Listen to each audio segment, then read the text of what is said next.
Hello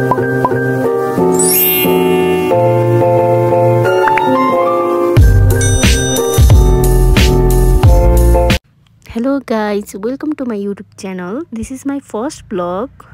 यो चाहिँ मैले जुन हालेको थिएँ शर्ट्स त्यसको फुल ब्लगिङ गर्दै छु आज। हेर्न सक्नुहुन्छ हामी जाँदै छौं ब्ल्याक वाटर रिसोर्ट घुम्नको लागि।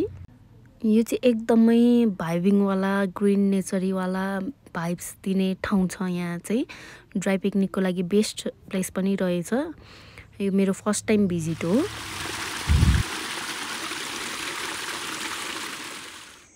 बाटोमा यति राम्रो झरना, हरियाली, डाँडा, जंगल हैन, यो चौरीहरु यति राम्रो थियो। हामी चाहिँ सेटअप बनाउँदै छौं अहिले ड्राई पिकनिकको लागि।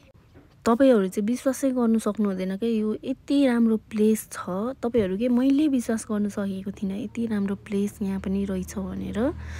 जहाँ स्कुलको साथीहरु, स्कुल फ्रेन्ड्सहरु या त कपलहरु गएर स्मल टाइपको ड्राई पिकनिकहरु गर्न सक्नुहुन्छ। यहाँ जानलाई चाहिँ कुनै प्रकारको पनि टिकटहरु लाग्दैन। यो चाहिँ यहाँ रिसोर्ट छ, रिसोर्टको भित्रै छ, त्यहाँ डाँडा छ, यहाँनेरि घुम्ने ठाउँहरु छ। हामी चाहिँ यसो टिकटकहरु बनाउँदै थियौं साथीहरुसँग, जो रमाइलो एस्थेटिक भाइब वाला, पिन्ट्रेस्ट वाला फोटोशूटहरु गर्ने हैन, रमाइलो गर्ने जे हुन्छ हामी सबै गर्ने भनेर आएको हो। अनि यहाँनेरि दुई जनाको फोटोशूट पनि सुरु भइसक्यो।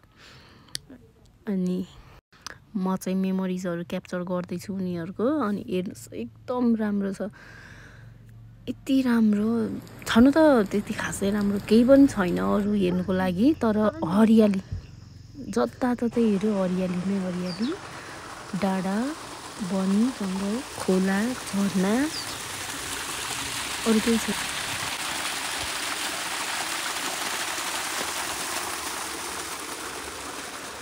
एकदमै यहाँ चाहिँ पहिले रिसोर्ट थियो अरे, माछा फार्म पनि रहेछ। मलाई चाहिँ त्यति मजाले थाहा छैन पनि, तर अहिले चाहिँ यो बन्द भएको रहेछ। पहिले अब यहाँ हामी भन्दा अगाडि आउनेहरुले चाहिँ देख्नुभयो होला माछा फार्म रिसोर्ट। अहिले चाहिँ रिसोर्ट पनि बन्द रहेछ। जेस यहाँ चाहिँ यसो साथीहरुसँग गएर भाइबिङहरु लिने, घुम्ने ठाउँ, यस फोटोशूटहरु गर्ने ठाउँ मात्र छ। अहिले चाहिँ यस्तो खाने बस्ने वाला चाहिँ छैन, बन्द रहेछ। सायद खोल्नुहुन्छ हुँदैन थाहा भएन त्यो चाहिँ मलाई। एउटा चीज अर्को फेमस चाहिँ के रहेछ भने जुगा। मेरो साथीको हालत हेर्नु त, जुगाले टोकेर बिचो। जति नै दुःख होस्, जुगाले टोकोस्, घाउ होस्, खुन जाओस्, तर यस्तो राम्रो ठाउँमा आएपछि, सुनसान ठाउँ, मौसम त्यस्तै रोमान्टिक, अलिकति भाइब्स त गर्नु परिहाल्यो। रमाइलो त भइ नै हाल्छ। त्यही माथि मिल्ने साथीहरु आएपछि त त्यसै पनि रमाइलो भइ नै हाल्छ। हामी कति इन्जोय गरिरहेको छु केटाकेटीहरु जस्तै पानीमा भिजेर उक्लेर है, एकदम रमाइलो भएको थियो। जुगाले चाहिँ अलिकति डिस्टर्ब गरिरहेको छ हेर्नु हैन। मेन चाहिँ डाँडा चौरीमा त्यत्रो ड्राई पिकनिक गर्यौं, खेल्यौं, बस्यौं हैन, फोटोशूटहरु गर्यौं, केही भएन। तर जब पानी परेर हामी ओत लाग्नको लागि रिसोर्टमा आयौं, त्यहाँ चाहिँ जुगा रहेछ के। यत्रो जंगलभरि जुगा त्यति हामीलाई लागेन पनि, थिएन थाहा भएन, तर लागेन। रिसोर्टमा चाहिँ बाहिरै उभिएको जुगाले टोकेर जुगा रहेछ। त्यहाँ चाहिँ रिसोर्ट बन्द छ नि त, त्यही भएर होला अहिले। हेलो गाइस, आइज न। Hello guys, welcome to welcome back to her new YouTube channel.